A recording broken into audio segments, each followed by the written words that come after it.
2023년 1월 첫째 주, 출근 전 수영장을 다닌다. 탈의실 라커를 이용하기 위해 출입증을 건네면 열쇠를 받을 수 있다. 이번 라커는 평소와는 달리 받침대가 기울어져 있었다. 기울어진 받침대를 바라보니 나의 어린 시절이 떠올랐다. 어린 시절 한 친구에게 잘해줬는데 그 친구는 나에게 별 신경을 안 써주는 것 같아 서운한 마음이 들었었다. 그 시절 나의 생각을 돌이켜보면 상대에게 잘해주면 그 상대도 무조건 나에게 잘해줘야 한다고 생각을 했던 것 같다. 다시 돌이켜 생각하면 삐뚤어지게 기울어진 마음이 아닌가 생각이 든다. 어린아이는 원하는 장난감을 얻지 못하면 울고불고 떼쓰는 경우가 있다고 한다. 물론 아이니까 갖고 싶은 것을 갖지 못하면 서운함을 느끼며 어리광 부리는 것이 당연하다고 생각한다. 오히려 현실을 받아들이고 내색 없이 의젓하게 있으면 슬플 것 같다.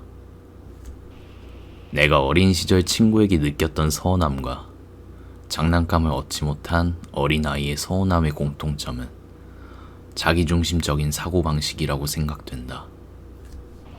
나이와 상관없이 자기중심적인 상태에서 못 벗어나면 여러 문제가 일어나는 것 같다. 자신의 마음에 안 드는 것이 있으면 상대에게 소리 지르거나 때리고 욕을 하고 혹은 자신이 슬프다는 감정을 호소하며 자신은 바뀌지 않고 타협도 없이 상대방만 억압적으로 자신이 원하는 상태가 되도록 만들려고 하는 것 같다. 나이를 먹으며 겉모습은 어른이 되지만 껍데기를 벗겨보면 우리 각자 어린아이의 모습을 간직하고 있는 것 같다.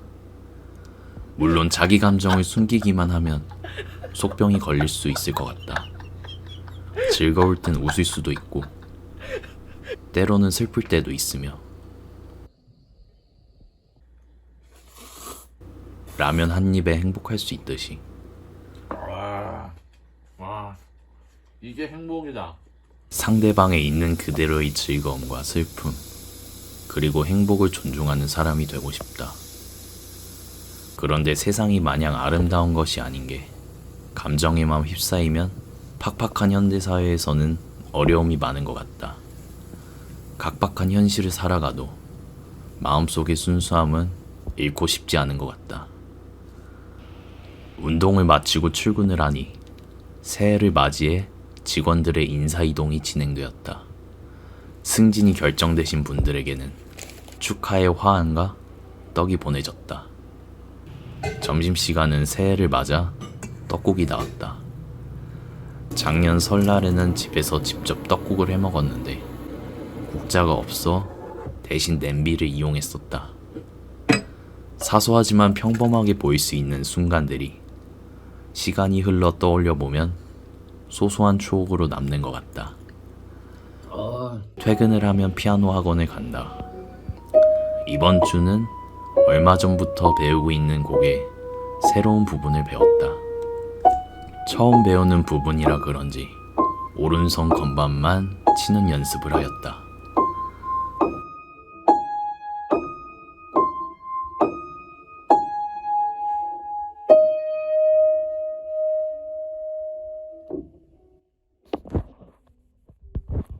토요일 아침 일찍 일어났다. 오후에는 전 직장이었던 롯데타워에서 같이 일했던 분들을 만나기로 했다. 약 3년 만에 보게 되는 것이다. 이날 방탈출을 한번 해보자고 제안을 했는데 지인들이 그러자고 했다. 영상 편집을 하다가 어느 방탈출 가게가 재미있나 궁금해서 검색을 해봤는데 알고 보니 예약을 해야 되는 것이었다.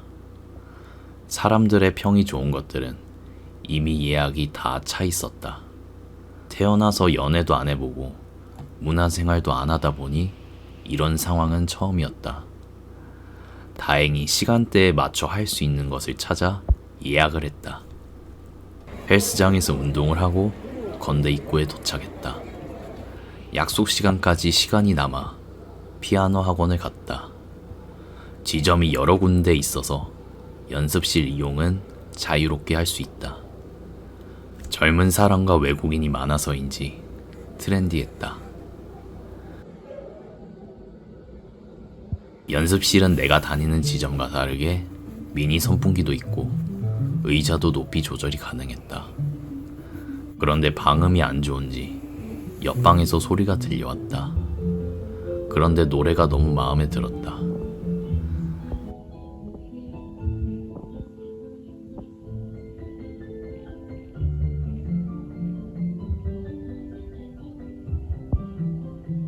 그리고 얼마 후 학원 직원분에게 여쭤보니 핸델의 파사칼리아라고 하셨다. 예전에 음악 관련 책을 읽다 메모한 기억이 떠올랐다. 일본에서 유래된 것으로 음악의 아버지는 바흐이며 핸델은 음악의 어머니로 불린다고 한다. 매년 고아들의 양육원을 위한 연주회를 기획하고 모든 수익을 그곳에 기부했다고 한다. 약속 시간이 다 되어 모두 모였고 방탈출을 시작했다. 재밌게 했었는데 아쉬운 점도 있었다.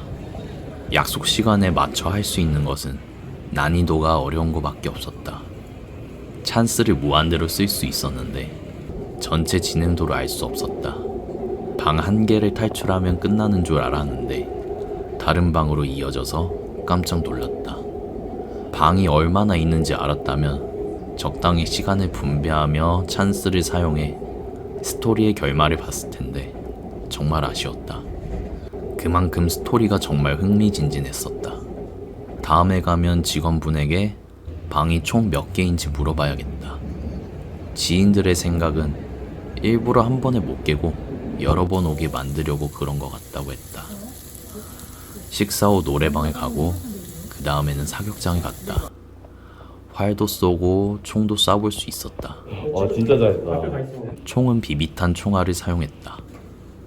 여러 총을 사용해 사격을 해볼 수 있었다. 권총은 표적 안에 몇 발을 쏘면 여행권을 준다고 했는데 엄청 어려웠다.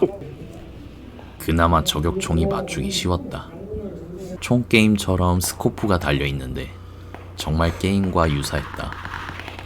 눈으로 들여다보니 현미경으로 보는 것처럼 크게 보이고 선명하게 보여 신기했다. 뒤져! 오케이. 마지막으로 당구를 치고 모임은 끝이 났다. 다들 당구가 익숙하지 않아 사고는 안 하고 포켓볼을 쳤다. 이번 안주는 여기까지입니다. 시청해주셔서 감사합니다.